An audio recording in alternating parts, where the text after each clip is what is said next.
Bhikkhu Bodhi. Suttacentral.net and suttas.com. DN 8 Mahasi-hanada Sutta. The great lions roar, thus have I heard.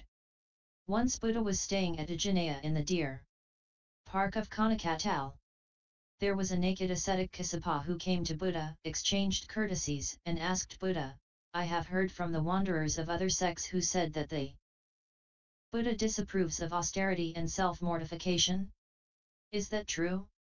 Kassapa actually belonged to a form of ascetic that practices self-mortification. Buddha replied, these accusations are untrue. I have seen ascetics who practice mortification being reborn in woeful states and some reborn in heavenly states. I have also seen ascetic who practice little austerity being reborn in woeful and some in heavenly states. I have seen their arising, death and re-arising of these ascetics.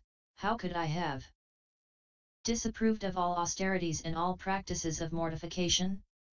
Buddha continued, sometimes these ascetics/sages' views may accord with mine, but sometimes they do not. They may not agree on all of my views too. On things we disagree on, we leave them aside to avoid unnecessary conflicts and confrontations. On things we both agree on, we open up for discussion, analyze together and cross-questioning to deepen the understanding. We should praise those who are skillful, doing wholesome deeds, kusala, and those who do meritorious deeds. Then Buddha concluded that there is a path, the Noble Eightfold Path, which is namely right view, right thought, right speech, right action, right livelihood, right effort, right mindfulness and right concentration. The Noble Eightfold Path is a course of training whereby one should follow and see for oneself. The ascetic Gotama speaks at the proper time, what is true, to the point, the Dhamma and the discipline. Kassapa told Buddha that some of these ascetics practices self-mortification in the following ways. Licking the hands and does not come or stand. When requested, they do not accept food in many circumstances, including from a pregnant or nursing woman or from woman living with a man, do not accept alms food and not drinking cold water. They eating only once a day or less. They are vegetarians and they abstain from alcohol. They wear coarse hemp or mixed material, clothes used to wrap corpses, rags, bark garments, antelope skins, grass, shavings, human hair, blankets, horse hair, or owl's wings. They have the habit of plucking out the hair and beard. They sleeping on thorns or alone in a garment of wet mud, live in the open air, accepting whatever seat is offered, living on filth and bathing 3 times at the end of the day. These practices were very common amongst ascetics during Buddha's time and they still exist in India today. They believe that by torturing themselves they can remove bad past karma effects, and through self-mortification they get self-purification. Before Buddha was enlightened, he also practices these extreme self-mortification acts, but he found that these are fruitless, ignorant, and does not make the mind clearer. Hence he taught the middle path and to avoid 2 extremes, which are self-indulgence and self-mortification, in his first discourse Dhammacakkappavattana Sutta. The middle path is the Noble Eightfold Path, namely right view, right thought, right speech, right action, right livelihood, right effort, right mindfulness, and right concentration. Buddha then told Kassapa, a sage can do all these self-mortification practices, but if his morality, his heart, and his wisdom are not developed, still has greed, ill will, hatred and delusion, and he has not brought to realization, then he is still far from the road to enlightenment of a noble one, Arahant. He is still not an ascetic or Brahman.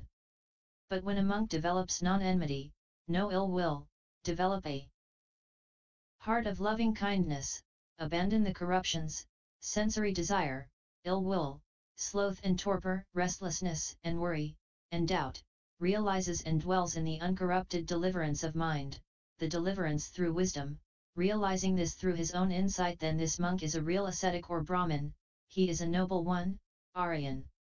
Kassapa told Buddha that it is hard to be an ascetic and a Brahman. Buddha replied and suggested that actually the list of mechanical practices can be practiced by anyone. For example, even a slave girl who draws water can do it. Buddha further mentioned that there is a completely different kind of asceticism that is truly hard, and that the ascetic who practices this kind of asceticism is the true ascetic and the true Brahman. This asceticism is based on the practice of morality, non-ill will, non-enmity, a heart of loving kindness and compassion and wisdom as mentioned earlier. Kassapa told Buddha that it is hard to understand an ascetic and a Brahman. Similarly, to his previous response, Buddha said that these mechanical practices are easy to understand by anyone, even a householder could. Buddha further mentioned that there is a completely different kind of asceticism that is truly hard to understand, and that the ascetic who practices this kind of asceticism is the true ascetic and the true Brahman. This asceticism is based on the practice of morality, non-ill will, non-enmity, a heart of loving kindness, and compassion and wisdom as mentioned earlier. Kassapa asked Buddha, "Dear Reverend Gotama, what is the development of morality, of the heart and of the wisdom?" Buddha replied, "Kassapa, a Tathágata arises in the world, an Arahant, fully enlightened Buddha.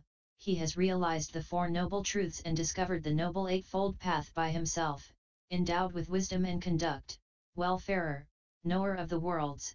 He knows the arising, the cessation and the means to the cessation of the worlds, incomparable trainer of men to be tamed. He surpasses in terms of virtue, knowledge, concentration, deliverance and understanding, teacher of gods and humans, enlightened and blessed. He, having realized it by his own super-knowledge, preaches the Dhamma, which is lovely in its beginning, lovely in its middle, lovely in its ending, in the spirit and in the letter, and displays the fully perfected and purified holy life."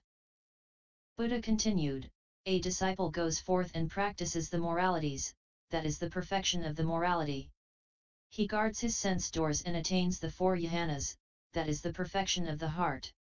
He then attains various insights and the cessation of corruptions, that is the perfection of wisdom. Hence Kassapa, there is nothing further or more perfect than this perfection of morality of the heart and wisdom." Finally, Buddha declared that of all of the ascetics and Brahmins known to him, he has achieved the highest morality, austerity, wisdom, and liberation. This sums up the lion roar of the Buddha, which he qualifies according to 10 criteria. 1. He teaches the wanderers of other sects, rather than hiding in seclusion. 2. He speaks confidently, not timidly. 3. He allows others to question him. 4. After being questioned, he will wool over them with the answers. 5. His answers are convincing. 6. His answers are also pleasing. 7. Those who have heard him are satisfied with his teachings. 8. Those who have heard him behave as though they were satisfied with the teachings. 9. They believe him to be telling the truth. 10. They are satisfied with the practices. Buddha then told Kassapa that there was once when he was staying in Rajagaha at the Vulture's Peak where he met a practitioner of mortification called Nigrodha. He asked the Buddha about the practice of austerity and he was delighted with Buddha's explanation beyond all measure. Kassapa upon hearing this discourse was delighted beyond all measures. He exclaimed, "Excellent Buddha, excellent! It is as if someone were to set up what had been knocked down, or to point out the way to one who had got lost, or to bring an oil lamp into a dark place so that those with eyes could see what was there. May I receive ordination?" Buddha replied, "Kassapa, whoever that formerly belonged to another sect and wished to go forth to be ordained in this Dhamma and discipline must wait for 4 months. At the end of the 4 months' probation, the monks who are established in mind will give him the going forth and the monastic ordination." Kassapa replied that he can even wait up to 4 years for ordination. Because of this, Buddha made an exception and ordained Kassapa immediately. Venerable Kassapa after ordination, went into seclusion and, after a short time, attained arahantship. He attained insight and wisdom and declared, "Birth is destroyed, the holy life has been lived, what had to be done has been done, there is nothing further here." In other words, he has realized, liberated, and reached the final goal of Nibbana. In summary, this sutta talks about Kassapa's question to Buddha whether he agreed with the acts of self-mortification that was frequently practiced by some ascetics. Instead, Buddha taught the middle path, Noble Eightfold Path, and to avoid two extremes which are self-indulgence and self-mortification in his first discourse Dhammacakkappavattana Sutta. Buddha also mentioned that a true practitioner should practice morality, non-ill will, non-enmity, a heart of loving kindness and compassion, and develop wisdom instead of self-mortification. By WHH. References 1 www.